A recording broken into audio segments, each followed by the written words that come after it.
All right, everybody, a little change of scenery today. And this is Wednesday, not Tuesday, but last week we talked about going to MEPS, the hotel, and arriving at O'Hare Airport. So today we're going to talk about the infamous night of arrival and P-days. So once you get to O'Hare Airport, you go through the USO. They'll take you down to the place where the buses come or where the taxis come for normal people, where you will meet your first pair of petty officers and usually one chief. There, they will give you your medical records, everything you need. This is where the yelling begins.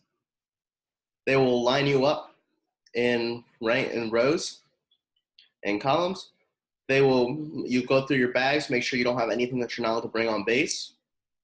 You'll go through some ground rules, and then the buses will come. So they will load you onto these buses, and you will ride in silence for about 30 minutes up the highway from O'Hare Airport. You'll watch a brief little video about the core principles of the Navy, what they expect of you, what's going to happen to you for the next 8 weeks. When you get to base, the petty officer who rides with you from the airport will tell you, as soon as those doors open, we're filing out from the back, and you will run. You will not walk, you will not jog, you will run. So the doors open, guys from the back start sprinting off the bus. You go as fast as you can, do not fall. As soon as you get off the bus, chiefs, petty officers, big guys, the scariest guys they can find, are screaming at you.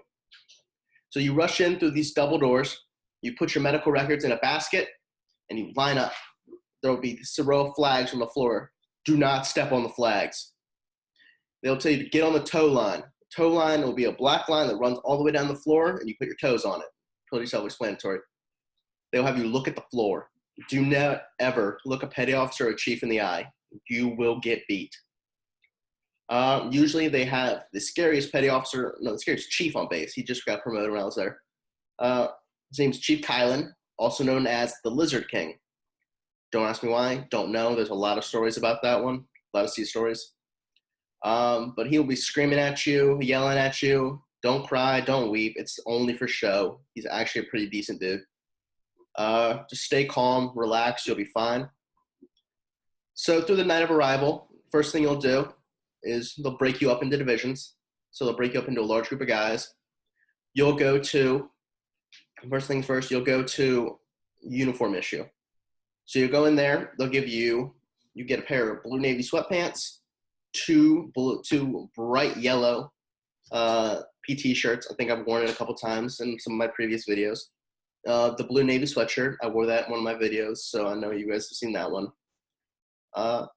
And a bunch of other like socks, underwear. The underwear are extremely uncomfortable. I honestly recommend just wearing your PT shorts. They're a lot more comfortable. They're lined. It's like wearing a bathing suit, so don't be weirded out by that.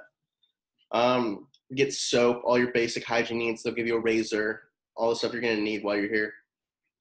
After that, you strip down of all your civilian clothes and you put on that military uniform. You are no longer a civilian. You are joining the United States Navy.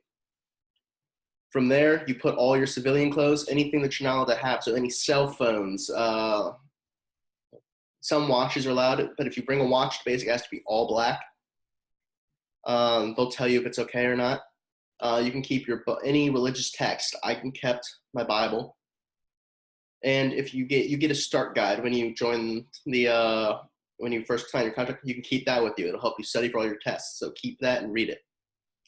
After that, you go to urinalysis testing. They watch you pee in a cup, make sure you're not on any drugs. After that, you put all your gear in your sea bag. It's this big green backpack that's extremely large and heavy. And you'll go sit in the hallway and wait until your petty officer comes to pick you up. All right, that's going to be all for this week. I said I was going to cover P-days, but it's going to make the video a little too long. So I'll cover P-days next week. We'll cover P-days week 1 and 2. And I'll see you guys then.